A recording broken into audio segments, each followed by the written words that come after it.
Saúdos, moi boas tardes. Os encargos nos estaleiros galegos están deixando pegada na nosa economía. É o caso da empresa con base en Ferrol, Génova, que vai multiplicar por 2 os seus empregados en 3 anos. Ten como principal cliente a Navantia Ferrol e traballa nos proxectos de enxeñería das fragatas F-110. O presidente Rueda destaca que emprego en Galicia de alta cualificación.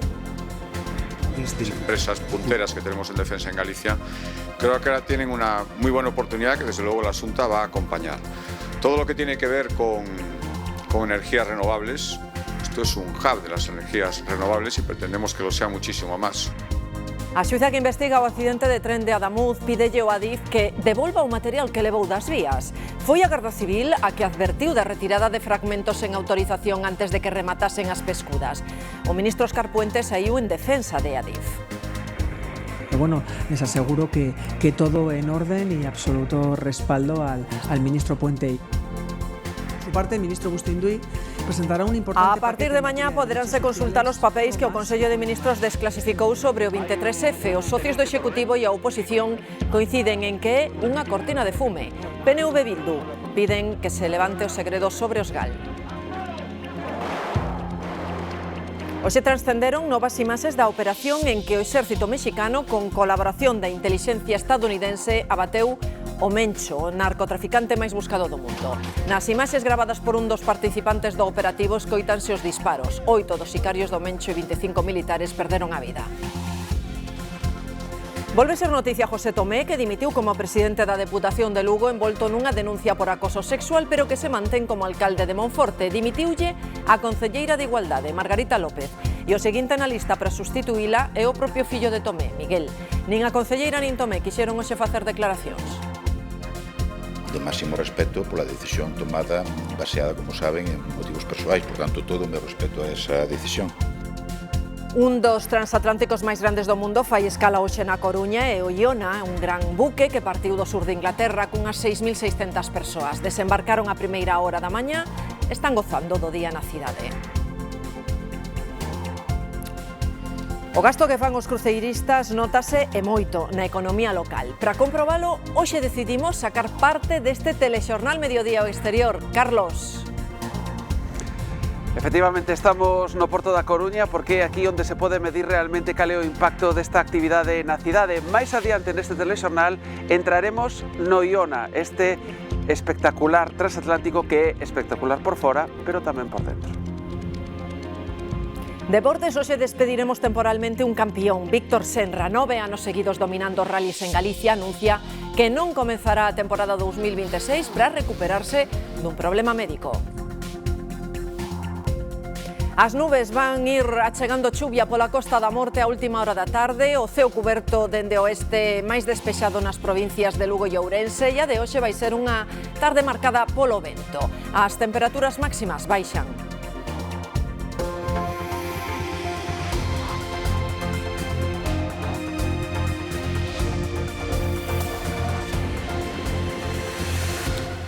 A xuíza que investiga o accidente de Adamuz avisa ao Adif das consecuencias penais que pode ter a extracción de material da vía sen o seu permiso.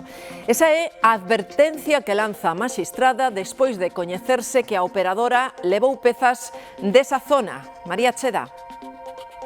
Sí, nas últimas horas tivemos acceso a este informe da Garda Civil no que se advirte de que o Adif levou material da zona do accidente que pode ser clave para esta investigación. Os operarios collerono de madrugada sen permiso xudicial e un deles explicou a Garda Civil que o fixera por unha orde verbal dun superior, unha orde malia non contar coa autorización da xuíza. O ministro Puente negou esta mañá que se retirara ese material inicialmente, pero o certo é que si recoñeceu que o trasladaron a outra zona para evitar o seu deterioro, pero a xuíza alerta das consecuencias penais que pode ter esta acción e insta a devolución inmediata de todas estas pezas. Este é o informe da Garda Civil que titula Posible irregularidade por parte da Adif. Constata que 4 días despois do accidente a entidade levou a un almacén restos de raíz e soldaduras. Segundo os axentes, fixérono sen advertilo nin solicitalo. O ministro de Transportes fala de intoxicación informativa e amosa o informe que fixo o Adif cando retirou as vías, no que se explica que estaban sen precintar e sen medidas cautelares. Puente engade que se almacenaron para preservar ese material. La Guardia Civil y CIAF tomaron todo el material que consideraron necesario, está bajo custodia, precintado, y este otro material también está en la base de Hornachuelos y está a disposición judicial porque se puso a disposición de la jueza desde el día 13 de febrero. O Adif, nunha resposta oficial, mantén que se non fose por eles, esas pezas acabarían en calquera vertedoiro, pero a xuíza nunha providencia amoestou a entidade por levar os restos sen autorización. Confírmano fontes da Comisión de Accidentes consultadas pola Televisión de Galicia. Din que o Adif estaba avisado de que non retirase ese material ata que chegasen os investigadores coa Garda Civil. Os expertos aclaran que, en calquera caso, non se trata de pezas críticas para a investigación. A semana e media para as eleccións de Castela e León, Vox enfría a negociación co Partido Popular para formar gobernos en Extremadura e Aragón. Feijóo pide a Abascal que decida cales son as prioridades da formación verde. Abascal, polo de agora, rexeita a man que lle tendían dende o Partido Popular. Non ve claro o documento no que os populares establecían as condicións para negociar a formación de gobernos, neste caso en Aragón e Extremadura. Lo normal es que aquellos que necesitan los votos hablen con nosotros y nos digan qué queremos, qué necesitamos. Eso es lo normal. Ahora bien, que pongan un marco como si estuvieran pactando con salvajes y pretendiendo domar a Vox, pues es algo que yo creo que no es correcto. Un documento no que se fala de respecto ao Estado de Dereito, tamén de priorizar a proporcionalidade dos resultados nas urnas ou o compromiso de aprobar os presupostos. Núñez Feijóo sinala que Vox debe priorizar. Vox tiene que responder a una pregunta. Si su prioridad es que Sánchez pase a la oposición o su prioridad es imposibilitar los gobiernos del PP aún ganando. Con todo, dende o PP seguen insistindo que dificilmente se entendería que as dúas formacións non fosen capaces de chegar a un acordo para dar estabilidade aos gobernos de Aragón e Extremadura nos próximos 4 anos. Mañá ao mediodía o Goberno vai colgar na páxina web de Moncloa a documentación desclasificada do intento de golpe de Estado do 23 de febreiro de 1981. Máis de 150 arquivos que os historiadores agardan con expectación.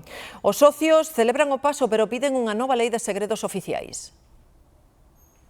¡Quiete todo el mundo!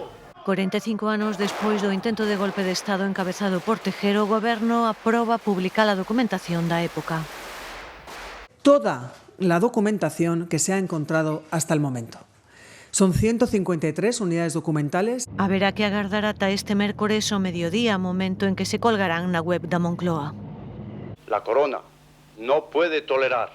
Os partidos de esquerdas agardan máis información do papel xogado por Xoán Carlos I, pero aínda así creen que a medida é insuficiente. Adelante y bien recibida la noticia de desclasificación de estos documentos, pero tenemos que aspirar a más. Aspiran a que se aprobe xa unha nova lei de segredos oficiais. Pienso que no se trata como de hacer regalos, ¿no?, con un lacito el día del 23F. E se a proposta do Goberno non consegue o apoio necesario, os socios abogan polo proxecto de lei do PNV, que leva anos reclamando a desclasificación do caso Zabalza ou das operacións do GAL. Que se desclasifiquen todos aquellos períodos oscuros de la historia del Estado. Pola súa parte, o PP insiste en que se trata dunha cortina de fume. La transparencia no llega a lo que hacen ellos, llega a lo que pasaba y estaba juzgado hace 45 años. Cree que o Goberno só busca tapar os casos de corrupción que rodean o presidente. Para detallarles importantes medidas. Os medios de comunicación non van poder ter máis dun 35% de publicidade das administracións públicas. É unha medida que aprobou o Consello de Ministros, que tamén obrigará a publicar a propiedade de todos os medios. Tiene esos dos grandes objetivos, insisto, transparencia para las administraciones públicas, una obligación de transparencia a las administraciones públicas para garantizar el derecho de los ciudadanos y una apuesta por la independencia real, económica, de los medios de comunicación. Hoxe coñecemos máis detalles dunha segunda vítima que estuda denunciar o exnúmero 2 da Policía Nacional. Trátase dunha vigilante de seguridade que acusa a José Ángel González de acoso laboral. Foi o abogado da policía que denunciou a agresión sexual por parte do que fora número 2 da cúpula policial o que deu os detalles da nova víctima. Trátase dunha vigilante de seguridade que sufriu supostamente acoso laboral. Vamos a atajar y vamos a ayudar a las víctimas a denunciarlo y a que se sepa toda la verdad, porque esto es muy grave. O abogado estuda agora as probas para presentar esta segunda denuncia, mentres medra a presión contra o ministro do Interior. Unha segunda protesta da Confederación Española de Policía exixe a dimisión de Fernando Grande Marlasca. No puede seguir en el cargo ni un solo segundo más. Ha permitido que este director adjunto operativo se jubile tranquilamente cobrando su pensión, no le ha abierto un expediente disciplinario, no le ha suspendido cautelarmente empleo y sueldo. Interior xa abriu o proceso para cubrir a praza que deixa José Ángel González. O que fora número 2 da Policía Nacional terá que declarar no xulgado o próximo 17 de marzo. O xuíz do caso da DINA pide a imputación de Carlos Mazón. A maxistrada de Catarroja acordou elevarlle ao Tribunal Superior de Xustiza de Valencia a súa exposición razoada contra o expresidente valenciano, que mantén a súa condición de aforado despois de dimitir á fronte do Executivo Autonómico.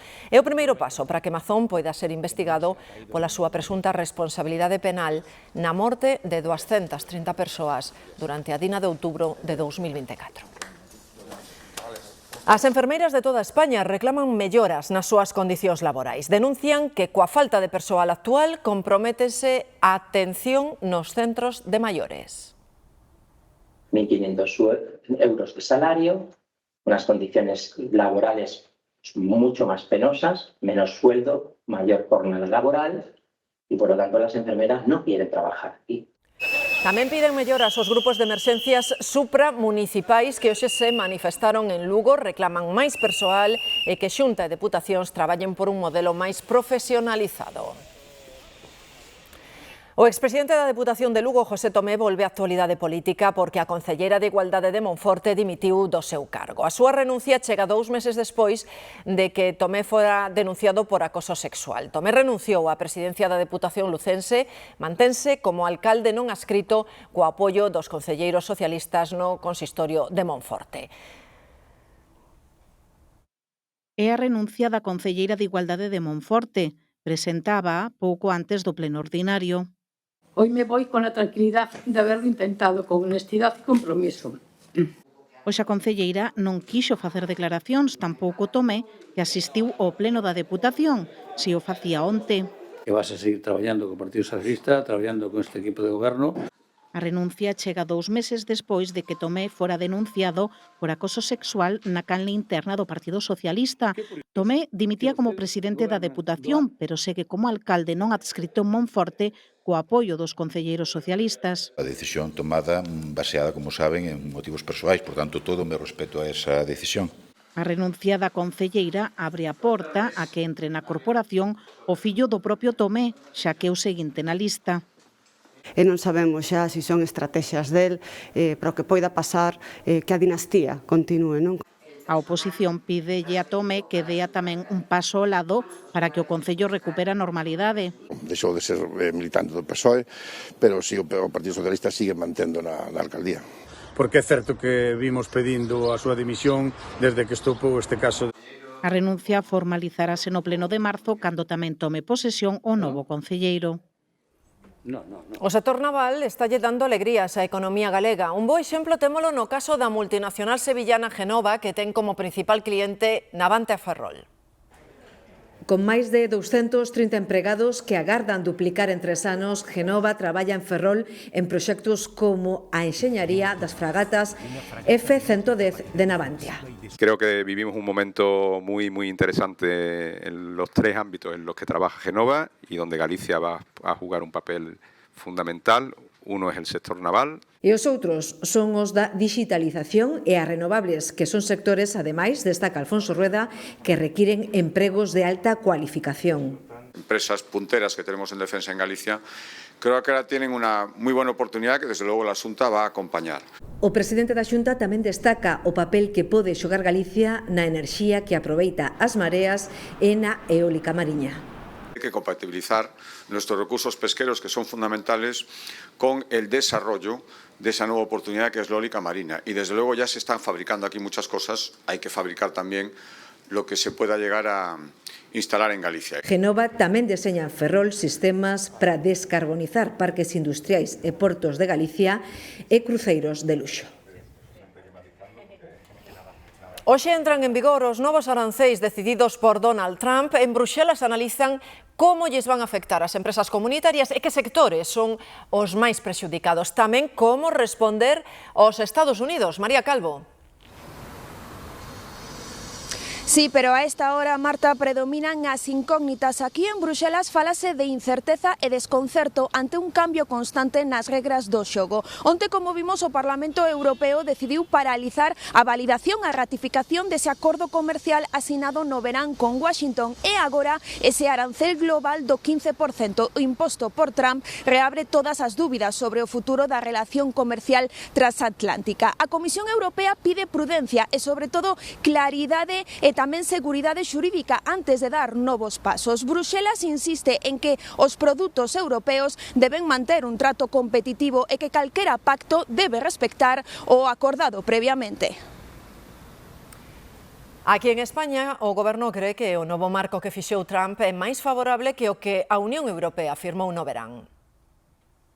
Hoy tenemos en vigor ese 10% más los aranceles previos que existieran al mes de abril del año pasado. Esto supone, para los productos españoles, para la mayoría de ellos, una situación ligeramente más favorable a la que tenían con este acuerdo Unión Europea-Estados Unidos y para algunos pocos una situación ligeramente más desfavorable. O Goberno galego insiste, os investimentos no corredor atlántico ferroviario teñen que ser equiparables aos que se fan no Mediterráneo. O conselleiro de Presidencia denuncia que hai agravios entre as autonomías.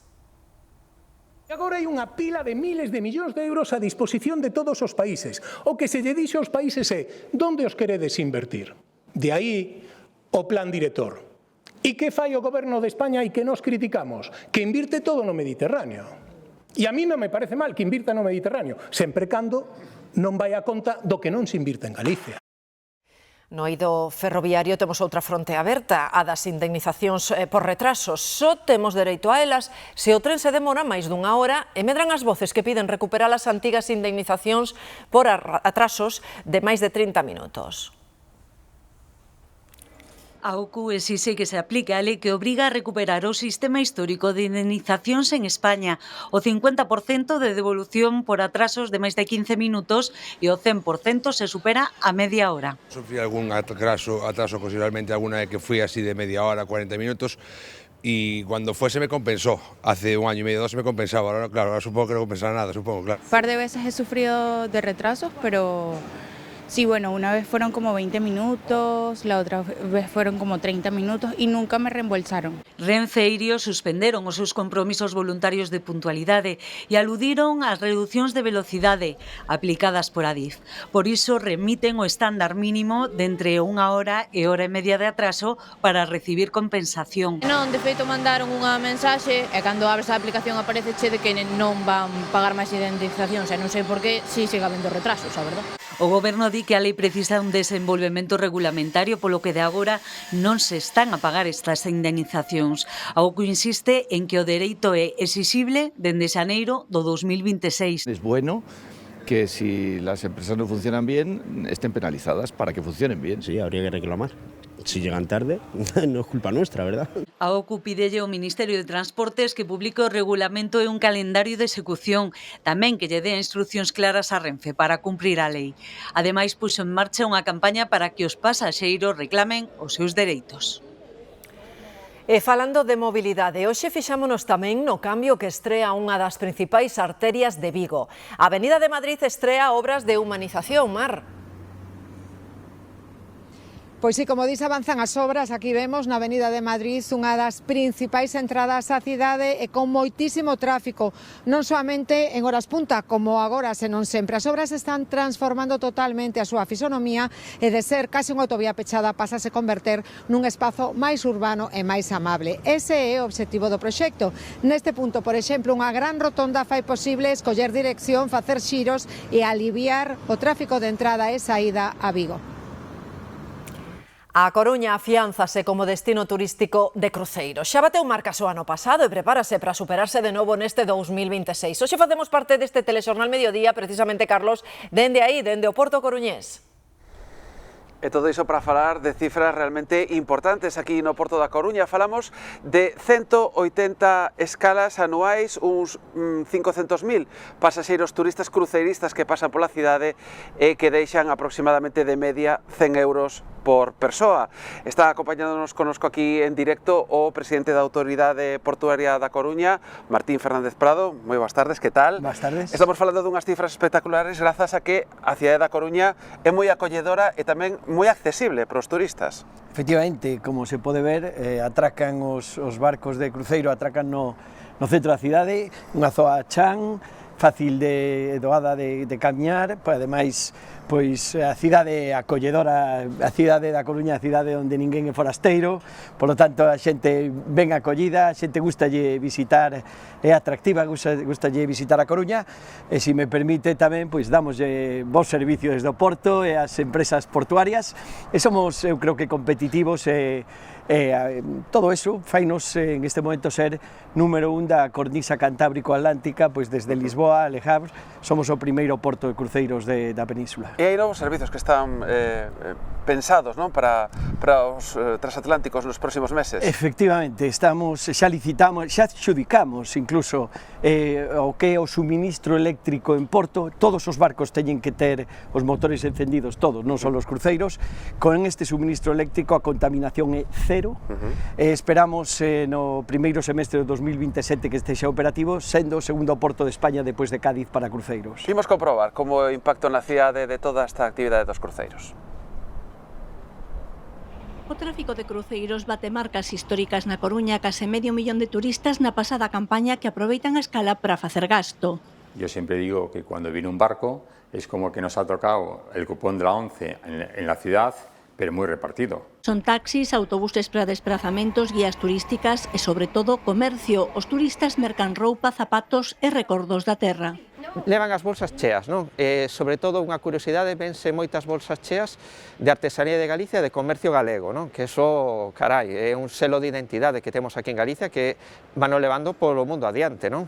Pero tamén a hostalaría que mantén unha oferta de calidade para un turista exixente. A maioría dos cruceiros veñen nuns momentos da semana onde normalmente non hai xente, entón complementa moito a actividade e iso é moi importante para manter os empregos na zona. As cifras económicas que move o tráfico de cruceiros falan por si mesmas. Calcúlase que cada cruceirista pode deixar entre 150 e 200 euros, co que daríanos para os 181 barcos que atracaron no ano 25 e 465.000 cruceristas que tuvemos, pois un efecto inducido, directo, do entorno de 80 millóns de euros, que se lle sumamos o efecto inducido sobrepasaría ampliamente os 100 millóns de euros. Un retorno económico que este ano se vai ver limitado pola imposición da taxa turística municipal. El IONAC entrar en el puerto de La Coruña y estar 9 horas le suponen 40.000 euros y si le aplica la tasa turística son 49.000 euros. Es más de un 20%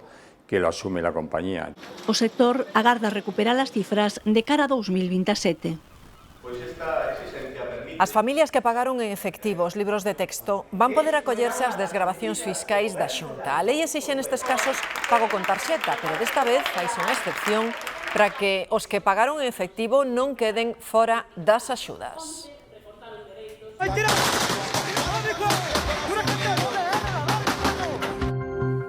Seguimos coñecendo detalles desa operación en que o exército mexicano coa colaboración da intelixencia dos Estados Unidos abateu o Mencho, o narcotraficante máis buscado do mundo.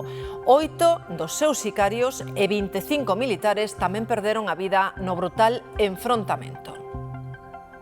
Nunha comparecencia conxunta coa presidenta do país, Claudia Sheinbaum, o secretario de Defensa mexicano lembraba emocionado os caídos no combate librado o domingo contra os guerrilleiros do cártel de Jalisco Nueva Generación. También vamos. Y un reconocimiento a nuestro personal militar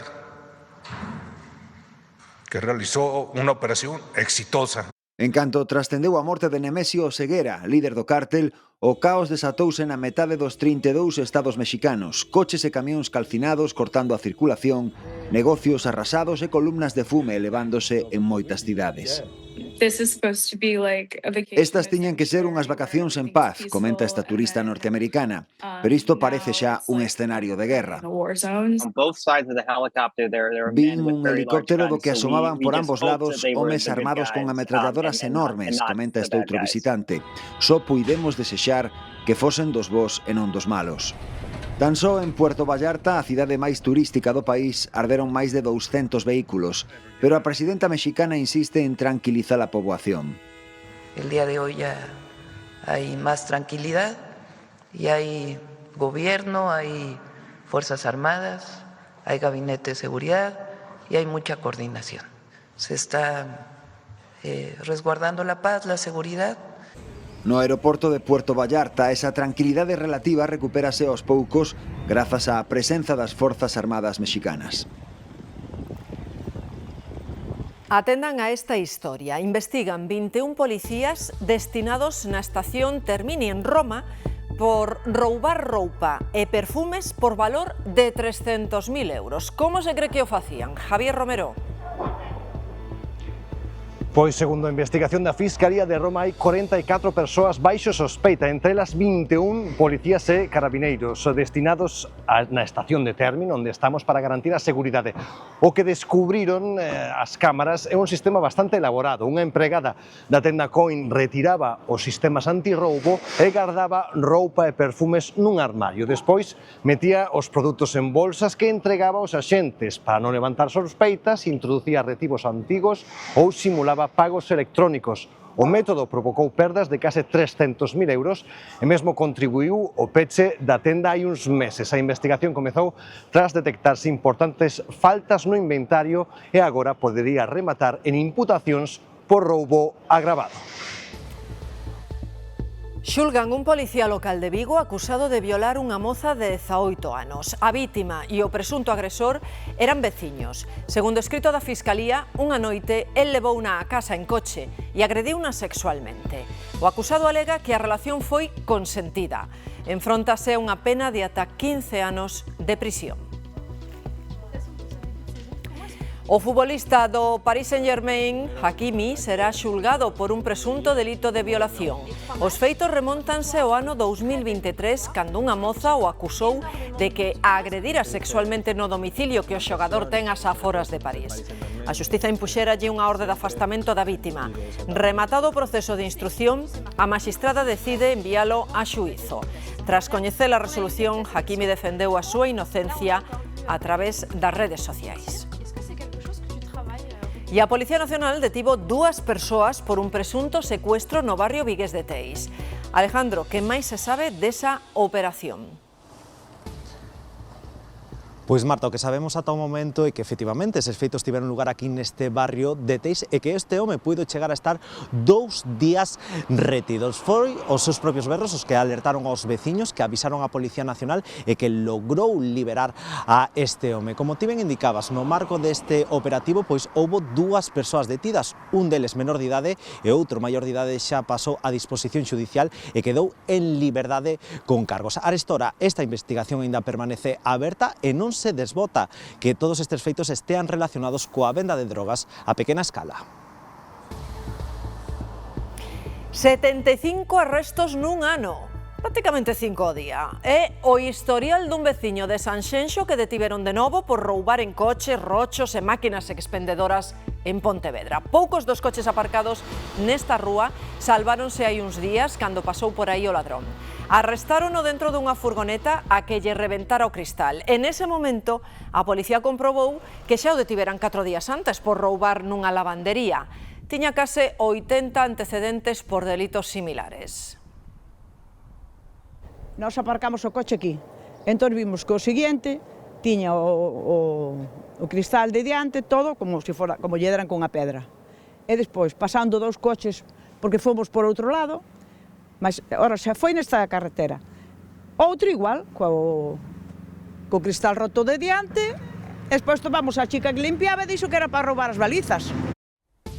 E fíxense nesta historia. En Cangas, os donos duns cans que atacaron un veciño denuncian ao policía que salvou a vítima porque se botou a eles co coche para paralos e un dos animais morreu. Os cans non son de raza perigosa, pero poden ser agresivos se non están ben adestrados. Aproveitaron que o portal estaba aberto e botáronse contra a vítima, que precisamente volvía de pasear co seu propio can. Asañáronse con el e o policía saiu na defensa da vítima. Ten os brazos e as pernas. Díxome el que tiña 50 puntos. E este é o momento en que dous gardas civís salvan a vida dun ciclista que sufriu un ataque ao corazón en Melilla. Atopárono no chan, inconsciente, e inmediatamente comezaron coas manobras de reanimación ata que chegaron os servizos sanitarios. O home ten 58 anos, está recuperado e agradeceu a rapidez e a profesionalidade dos axentes. 45 nenos foron desaloxados dunha gardería de Pollo esta mañá por causa dun escape de gas. Xoel. Sí, Marta, todo aconteceu sobre as 11:30 desta mañá neste centro de educación infantil que teño ás miñas costas na avenida Andurique desta localidade pontevedresa. Ta aquí desprazáronse bombeiros de Sanxenxo, tamén axentes da Garda Civil e axentes da Policía Local. Estes últimos foron precisamente os encargados de coordinar o desaloxo deses 45 nenos de entre 0 e 3 anos e das 6 docentes que se atopaban no interior no momento dos feitos. A incidencia resolveuse 2 horas despois, pasada a 1 da tarde, sen danos persoais nin tampouco materiais. Como causa apúntase a mala combustión dunha caldeira que xa foi precintada. Un incendio nun edificio de Vilagarcía deixa unha muller intoxicada. Os bombeiros tiveron que rescatar 2 persoas, unha delas dun balcón onde se refuxiara. Nuria. Trátase, Marta, da veciña e única ocupante do piso no que se declarou este lume esta pasada madrugada. Todo apunta que se debeu a un problema no cadro eléctrico que está moi próximo á porta de entrada, de modo que a muller non podía sair, estaba atrapada. Tivo que gorecerse no balcón ata que os bombeiros puideron rescatala pola fachada. Os mesmos bombeiros decidiron confinar o resto de veciños por mor da acumulación tan intensa de fume que se deu nas escaleiras, moito fume, moitos gases. Por precaución, os veciños permaneceron nas súas casas durante horas ata que o lume foi extinguido. Iso si, outra muller, unha veciña dun 6º piso, tivo que ser rescatada porque presentaba unha intoxicación leve. A chamada dos bombeiros nas súas portas espertou esta madrugada a varios veciños do número 4 da Rúa de San Roque de Vilagarcía. Avisábanos de que debían permanecer confinados nas súas vivendas por mor dun incendio que se iniciara contra as 4 no primeiro andar do edificio e que enchera de fume a escaleira. La primera intención que hemos tenido era querer escapar. Y entonces, claro, nos han dicho, no, todos dentro y cerrad, no salgáis. O confinamento durou varias horas para todos os residentes do bloque agás 2 veciñas que foron evacuadas previamente dos seus pisos polo Servizo de Emerxencias de Vilagarcía. Unha delas residía na vivenda na que se orixinou o lume e tivo que ser rescatada do balcón no que se gorecera das lapas e gases. O que consistiu a extinción foi a entrada forzada e a rescate da víctima a través de fachada. Estaba atrapada na súa habitación e saleu un balconciño e desde aí se lla rescatou con autoescaleira. Tras ser atendida no lugar, a muller foi trasladada ao Hospital do Salnés por inhalación de fume. O incendio non deixou máis feridos nin vítimas, pero sí causou danos materiais importantes nos mobles e as paredes do piso no que se iniciou. Polo momento, as causas do incidente permanecen baixo investigación, aínda que todo apunta a que o lume se orixinou no panel eléctrico situado á entrada da vivenda.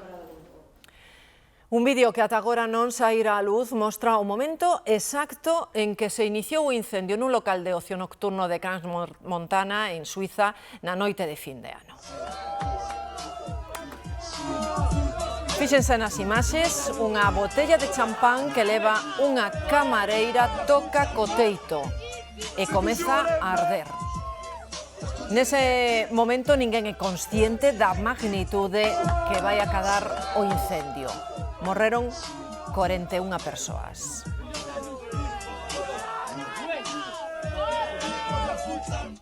Asistimos hoxe ás probas físicas que teñen que pasar os bombeiros forestais de todas as categorías para formar parte do Servizo de Defensa contra o Lume da Xunta de Galicia. Nesta convocatoria hai a maior oferta de prazas dos últimos anos, máis de 350.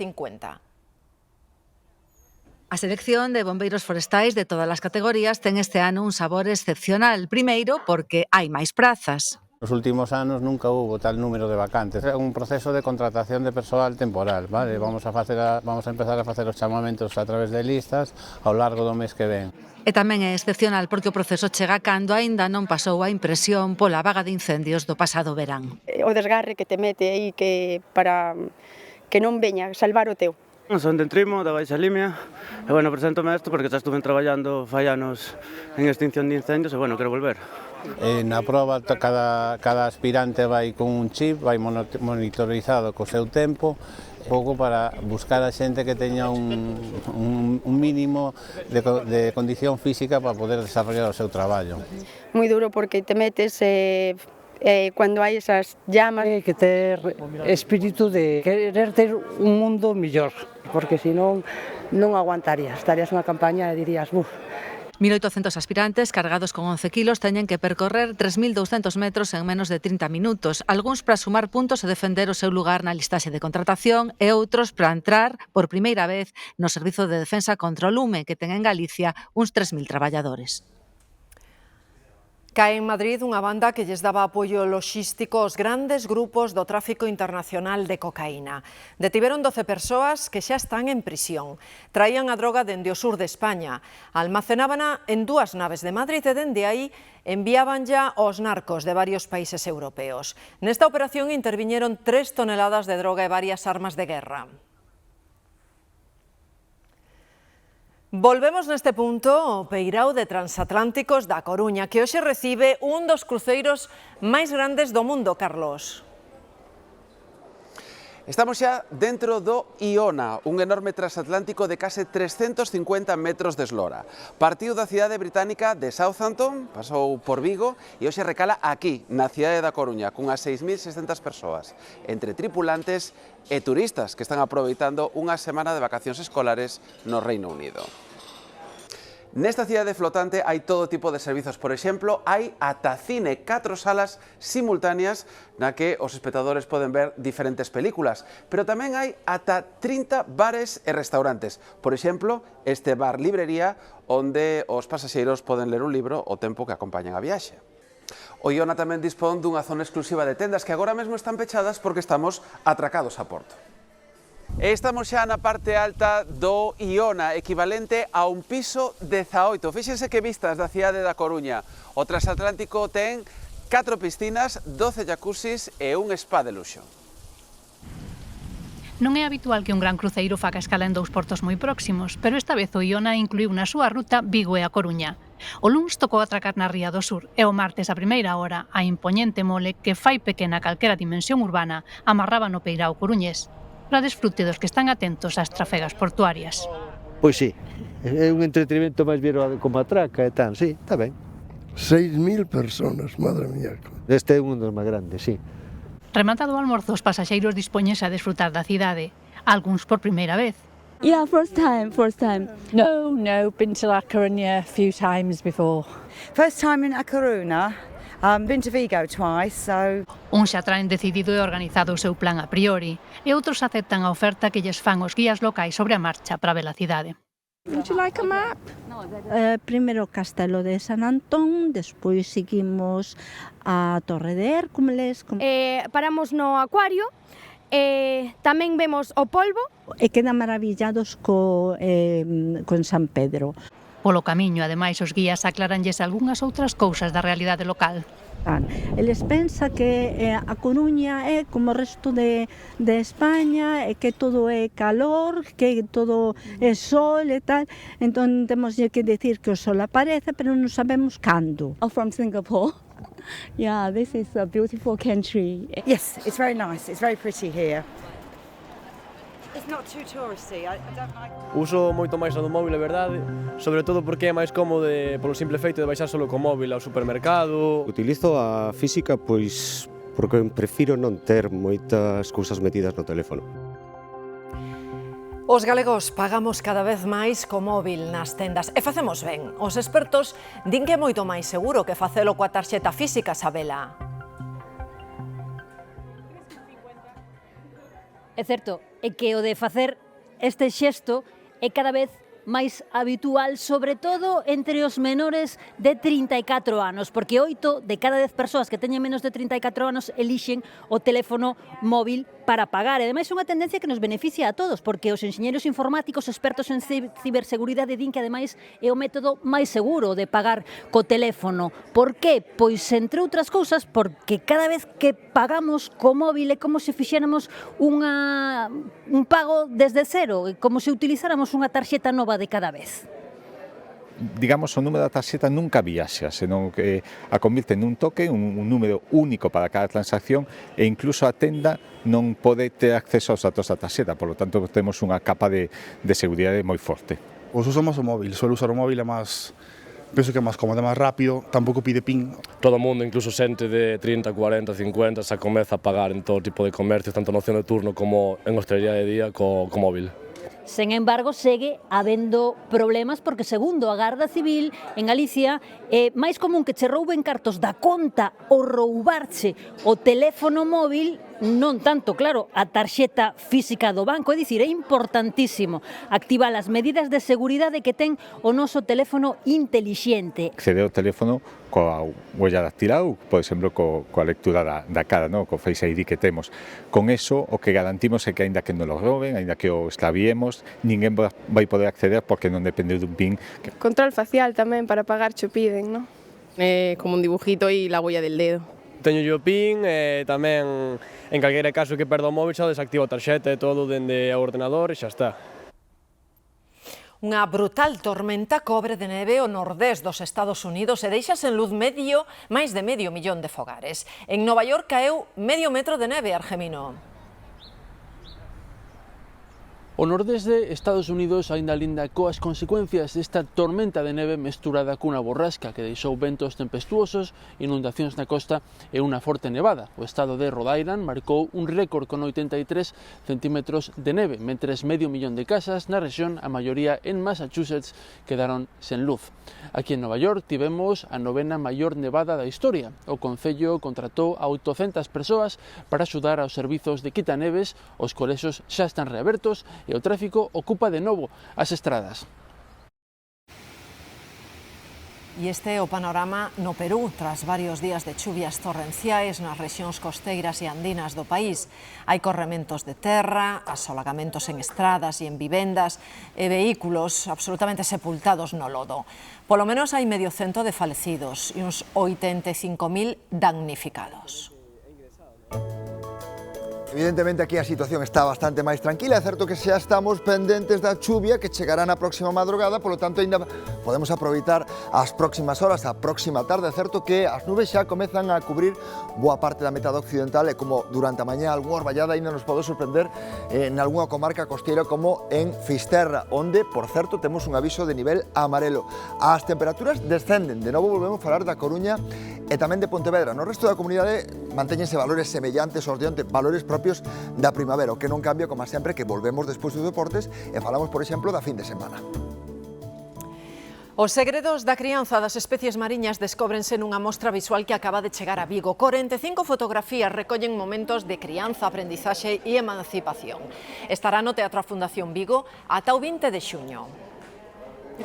E a primeira serie de ficción coproducida pola CESAG e a Televisión Autonómica Asturiana empeza a rodarse. É unha comedia rural protagonizada por un grupo de profesionais que deciden instalarse no medio rural. Hoxe ensinaron parte do set de grabación. A serie retrata en clave de humor os retos do teletraballo entre videoconferencias con mala cobertura, proxectos a distancia. Unha serie que retrata humorísticamente a vida a diario. Unha colaboración cultural que aposta por unha ficción fresca, próxima e moi actual entre as televisións públicas de Galicia e de Asturias. E regresamos a Coruña para despedir este telexornal Mediodía dende o Peirao de Transatlánticos, onde segues aí, Carlos. Sí, unha cidade, Marta, que onde bate un poquinho o vento a esta hora. A primeira hora da mañá ia bastante sol, pero o tempo foi refrescando un pouco, temos algo de nubes. En calquera caso, os turistas, os cruceiristas deste transatlántico están regresando xa ao Iona, porque en cuestión de 2 horas zarparán, e nós tamén zarpamos por hoxe co telexornal. Foi un placer acompañalos tamén en directo desde a cidade da Coruña. Que pasen unha moi boa tarde. Carlos conseguiu poñernos os dentes longos a bordo dese transatlántico que nunhas horas vai partir da Coruña, así que aínda que sexa de modo virtual, despedímonos subindo a un deses barcos de vacacións con todo incluído. Elixan vostedes o destino que máis ilusión lles faga. Non escatimen coas propinas e elixan ben vestiario de gala para a cea co capitán, porque vai ser a foto que recordarán sempre. Moi boa tarde.